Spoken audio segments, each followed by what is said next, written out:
Alors bienvenue dans l'Alliance plus excellente et aujourd'hui j'ai le privilège de recevoir 3 jeunes qui sont beaucoup plus jeunes que moi, je me sens vraiment vieux comme trentenaire avec eux. Et donc nous avons Myriam, Joël et Jérémy qui sont présents. Est-ce que vous pouvez vous présenter brièvement, nous dire quel âge vous avez, d'où vous venez, qu'est-ce que vous faites dans la vie? Dans le fond, c'est ça. Moi, je m'appelle Jérémy, comme tu as dit. J'ai 20 ans, je vais à l'église de Portail, puis moi, je suis un étudiant en cinéma. Ah génial, j'aime beaucoup le cinéma. Ouais, moi j'ai 19 ans, j'habite à Drummondville, je vais à l'église là-bas, puis je m'en vais à l'université à Sherbrooke à l'automne qui s'en vient. Alors pour étudier quoi? En génie électrique. Oh là, on a un génie parmi nous, attention. Et toi Myriam? Moi, je m'appelle Myriam, j'ai 20 ans et j'étudie en criminologie. Ouh là là, donc là on a de quoi faire, si un génie du crime, on peut faire un film sur lui. Très bien. Alors on n'est pas là pour discuter seulement de vos carrières futures, en tout cas on l'espère, mais j'aimerais bien vous entendre aussi au sujet de la Bible, l'Écriture. Comment est-ce que vous avez découvert le message de l'Évangile? Est-ce que vous êtes né dans les familles chrétiennes ou est-ce que vous avez découvert ça étant plus âgé par vous-même? Moi, je suis né dans une famille chrétienne. Puis j'ai fait l'école à la maison pendant toute mon primaire. Fait que comme je baignais dans ce comme univers chrétien-là pendant super longtemps. Mais c'est plus rendu ado que là, j'ai commencé à me poser des questions, puis que j'ai décidé d'en faire ma croyance, là, puis de faire de Jésus mon sauveur et pas juste comme le sauveur de mes parents, mettons. Puis là, après, j'ai fait des études bibliques, puis là, j'ai vraiment découvert qui Jésus était. Amen. Ouais, moi aussi je suis né dans une famille chrétienne, fait que j'ai toujours entendu le message, là, mais c'est au début du secondaire que je me suis plus posé des questions, puis plus précisément à un camp de neige à Parole de vie Bethel, où est-ce que Dieu m'a montré vraiment que je pouvais pas le faire par moi-même. C'était ça, là. Moi, je cherchais, me semble il me manque quelque chose, mais qu'est-ce que je peux faire, là? Puis là, j'ai demandé à Dieu, peux-tu venir me sauver? Puis par après, j'ai vu une transformation parce que je comprenais plus les Écritures. J'ai lu dans Romains, puis de voir, c'est un don gratuit. Fait que c'est comme ça. Gloire à Dieu. Moi également, je suis née dans une famille chrétienne, puis à un moment donné, durant une classe du dimanche au ministère des Enfants, j'avais une monitrice qui nous a présenté le plan du salut, puis puis ça, elle nous a vraiment partagé l'Évangile de manière claire, puis j'ai décidé de suivre Jésus ce jour-là, puis de me faire baptiser. Je me suis fait baptiser quelques années plus tard, puis durant mon adolescence, je voyais un peu comme qu'est-ce que tu disais, Joël, que tu sais, j'avais une meilleure compréhension des Écritures quand que je lisais la Bible. Puis c'est un livre qui me passionne beaucoup, là, donc c'est ça. Formidable. Merci beaucoup pour vos témoignages. Et justement, Joël, Myriam, vous avez parlé des Écritures, de la Bible, et on y vient. Alors, quels sont pour vous les principaux obstacles dans votre lecture de la Bible? C'est quand même un texte qui a, pour les documents les plus récents du canon du Nouveau Testament, presque 2000 ans. La culture est très différente de la nôtre aujourd'hui en Occident. Quels sont les principaux obstacles pour vous dans vos lectures quotidiennes des Écritures? Ouais, moi je dirais qu'une des difficultés, c'est de faire un plan global, là. Des fois, je lis une partie, mais comment le connecter aux autres livres? Une fois que tu peux avoir lu la Bible au complet, ok, tu commences à saisir un peu, mais de voir les thèmes qui reprennent, surtout dans le Nouveau Testament, qui reparlent des mêmes sujets, mais comment faire une idée globale, puis avoir une pensée qui relie tout, là. Moi, C'est ça, donc c'est un peu disconnecté, disjoint des fois. Tu as du mal à faire les liens entre les parties et voir comment ça forme un tout cohérent. Ouais. C'est un peu ça. Et les autres? Un peu dans le même ordre d'idée. Comme des fois, tu lis un verset, là, tu te dis, OK, ça marcherait comme ça, mais là, tu en lis un autre, puis c'est comme si ça venait en contradiction. Fait que là, tu n'es pas capable de les mettre ensemble. Fait que c'est ça un peu qui est compliqué. De comment tout ensemble fonctionne. Là. C'est ça. C'est la même idée, finalement. Ouais. Puis surtout, je trouve que principalement dans l'Ancien Testament, aussi dans le Nouveau, mais dans l'Ancien, il y a beaucoup de symboles et qui sont finalement liés à Christ puis à sa vie sur terre, puis c'est ça, son ministère. Donc, il faut vraiment, c'est ça, un des défis, c'est de vraiment lire toute la parole à la lumière de Christ, puis à la lumière de qui il est, puis de qu'est-ce qu'il a fait.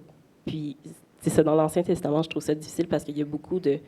Premièrement, c'est une culture que je connais pas tant, puis c'est une autre époque, puis c'est ça, souvent, je lis, puis il y a plein de symboles, c'est très imagé, donc c'est un peu plus ça mon défi. C'est un peu crypté. Ouais. Mais justement, une des clés pour décrypter, peut-être même la clé principale, comme tu viens de le dire, c'est de voir Christ dans toutes les Écritures. Et pour ça, il y a un élément peut-être important, intéressant, un élément auquel moi je m'intéresse particulièrement, c'est celui de l'alliance, ou plutôt des alliances. Et je ne sais pas si vous êtes familier un petit peu avec cette notion des alliances et comment est-ce que, notamment la nouvelle alliance qu'on voit dans le Nouveau Testament, qui a été ratifiée par le sang de Jésus-Christ, par sa résurrection, comment est-ce que cette nouvelle alliance, elle peut éclairer a posteriori, quelque part, l'Ancien Testament? Parce que la plupart de nos difficultés, c'est quand même avec l'Ancien Testament. Ouais, mais je trouve ça vraiment intéressant. Puis une des choses que je trouve bon, c'est que dans le Nouveau Testament, il cite l'Ancien Testament. Puis le Nouveau Testament peut être une façon de bien comprendre de quoi ça parlait dans l'Ancien Testament. Puis encore une fois, de mener à Christ. Puis que la gloire lui soit revenue à lui. C'est que c'est pas juste Jésus vient à un certain moment, puis il fait une chose, puis après ça, ça continue, mais c'est vraiment lui qui est globalement là. Oui, c'est ça. Moi, je pense que, par exemple, on ne peut plus lire Genèse 1 sans avoir en tête la lunette, si j'ose dire, de Jean 1. Au commencement était la parole, et la parole était avec Dieu, et la parole était Dieu. Tout ce qui a été fait par elle, et rien de ce qui a été fait n'a été fait sans elle. Et donc, on voit bien que dans Genèse 1, lorsque Dieu parle, en fait, c'est cette parole éternelle.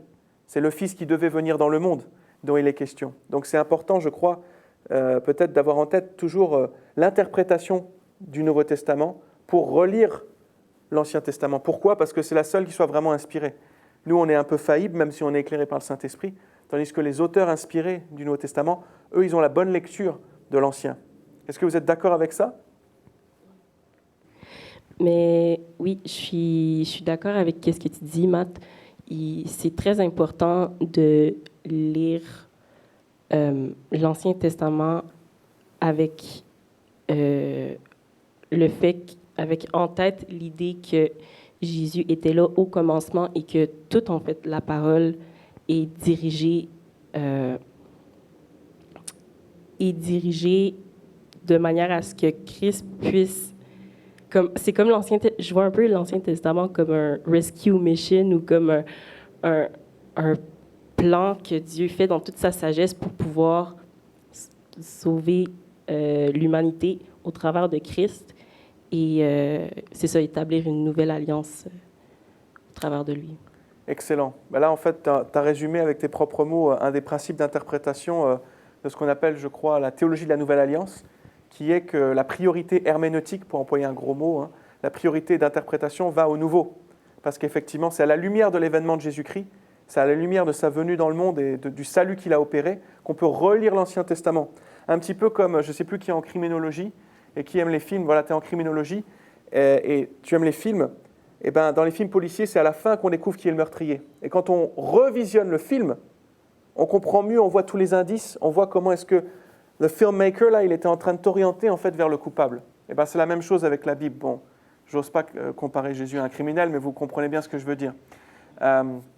Alors, justement, quand est-ce que vous avez entendu peut-être parler de la première fois de cette théologie de la Nouvelle Alliance et en quoi est-ce qu'elle vous aide, même si voilà, on n'est pas entre spécialistes, on est entre amateurs qui essayons d'être éclairés par le Saint-Esprit?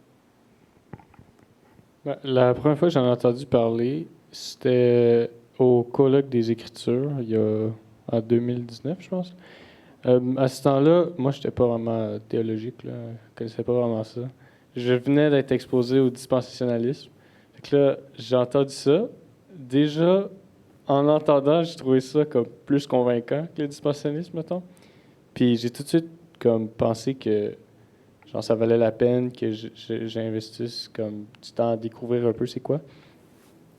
Et là, maintenant que je suis plus éduqué sur les différentes théologies, puis que maintenant, en plus, je vais à une église qui est très attachée à la théologie de l'Alliance, mais je peux dire que comme la la théologie de la Nouvelle Alliance, ça vaut vraiment la peine de comme, considérer même. Je dirais pas que je mourrais pour la TNA, là. Je mourrais pour Christ seul. Là. Amen, Mais- on est d'accord. Amen. On est d'accord, on n'est pas là pour défendre jusqu'à la mort une option théologique, on est là pour défendre Christ. Mais j'aime comment la théologie, c'est ça, elle est christocentrique. Comment, j'ai l'impression qu'elle est plus comme... Elle se base plus sur la Bible que sur des préconçus théologiques. Puis comment elle répond à certains points que je trouve plus faibles de d'autres théologies, comme la théologie de l'Alliance. Ouais, moi aussi, le fait que ce soit christocentrique, c'est ça qui m'avait accroché au colloque, là, parce que c'est là aussi que j'étais. Là. Puis de voir c'est quoi que le sacrifice de Jésus change dans l'histoire vraiment. Parce que d'un bord, on pourrait dire, ah ben c'est tout le temps constant, puis finalement, il n'y a pas une grosse différence. Puis d'un autre côté, ça pourrait être juste au sujet du pardon des péchés, puis tous les autres accomplissements sont plus tard. Mais là, de voir la TNA qui se base plus sur... C'est ça, je trouve que le sacrifice de Jésus fait vraiment une différence, puis il a vraiment sa place, puis il y a vraiment comme un portrait global de toute la Bible. Pour que le sacrifice puis la résurrection, c'est glorieux, là, c'est ça le summum. Là. C'est ça, il y a un avant et un après, et la venue de Jésus dans le monde, notamment sa mort et sa résurrection, sont le tournant de l'histoire du salut qui fait que tout est différent, et que tout doit être lu à la lumière de cet événement glorieux. Et puis, pour terminer, peut-être Myriam. Oui, moi, la manière que j'en ai entendu parler, c'était au débat, mais pas le débat, la discussion, bien sûr, entre c'est ça, la théologie de la Nouvelle Alliance et la théologie réformée baptiste, je pense, C'est ça. en hiver 2021. C'est ça, à l'église Rosemont. Puis, ouais, c'est là que j'en ai entendu parler. Super. Bah écoutez, merci beaucoup Myriam, Joël, Jérémy. C'était une joie pour moi de vous découvrir et puis je vous souhaite que le Seigneur puisse chaque jour vous transformer à la lecture des Écritures et que vous puissiez voir Christ à l'œuvre non seulement dans les Saintes Écritures mais aussi dans vos vies à chaque instant davantage. Soyez bénis.